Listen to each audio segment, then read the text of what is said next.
उद्याच्याला 27 September 28 29 दरम्यान राज्यात जोराचा पाऊस पडणार आहे म्हणून हा अंदाज सर्व राज्यातल्या शेतकऱ्यांना अंदाज लक्षात द्यायचा.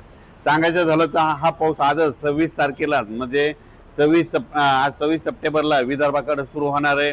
चंद्रपूर, वर्धा, नागपूर, भंडारा, गोंदिया, यवतमाळ, वाशिम, हिंगोली, परभणी, नांदेड म्हणजे आज 26 तारखेला मध्यरात्री त्याला हा पाऊस सुरू होईल.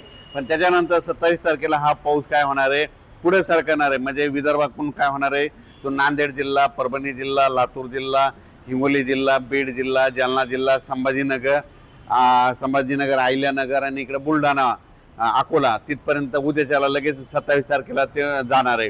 त्याच्यानंतर 28-29 दरम्यान तो संपूर्ण पश्चिम महाराष्ट्राकडे जाणार आहे. म्हणजे सोलापूर जिल्हा, सांगली जिल्हा, सातारा जिल्हा, पुणे जिल्हा, मुंबई, कोकणपट्टी, सहित अहिल्यानगरहून तसंच नाशिकहून नंदुरबार, धुळे, जळगाव, मुंबई संपूर्ण तसंच सगळीकडे संभाजीनगर करत असा काय होणार आहे 27, 28, 29, 30 दरम्यान जोराचा पडणार आहे.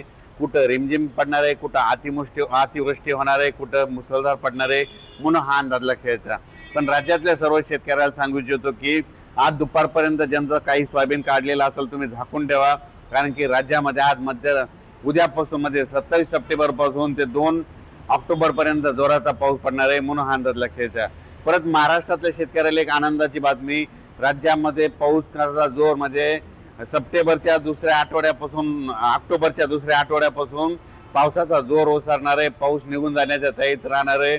म्हणून सोयाबीन काढायची असली तर ऑक्टोबर महिन्यामध्ये तुमची सोयाबीन काढू शकता. कारण की ऑक्टोबर महिन्यामध्ये पाऊस ओसरणार आहे, पावसाचा जोर ओसरणार आहे, पाऊस निघून जाण्याची तयारी ठेवणार आहे म्हणून हे लक्षात घ्यायचं.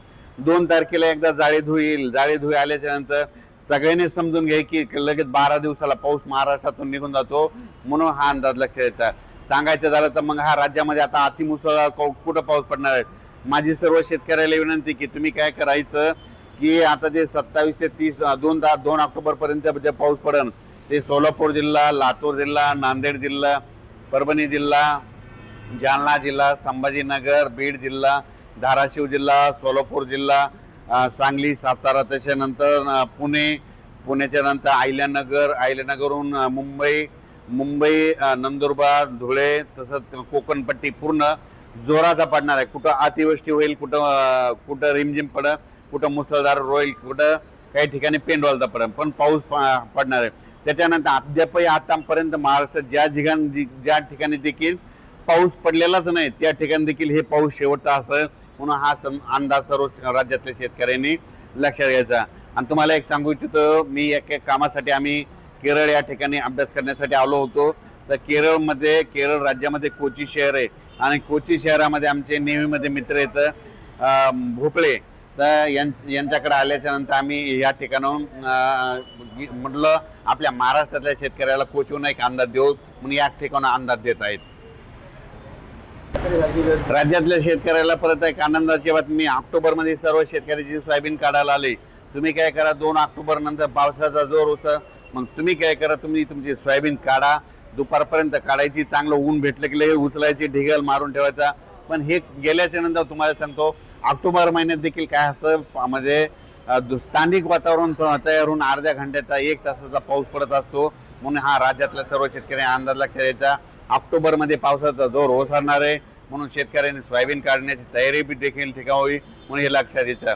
आणि त्याच्यानंतर या 27 ते 2 ऑक्टोबर दरम्यान जे नदीकाठचे शेतकरी आहेत तळ्याच्या बाजूचे आहेत काही ठिकाणी एक्सेस पाऊस जास्त पडणार आहे.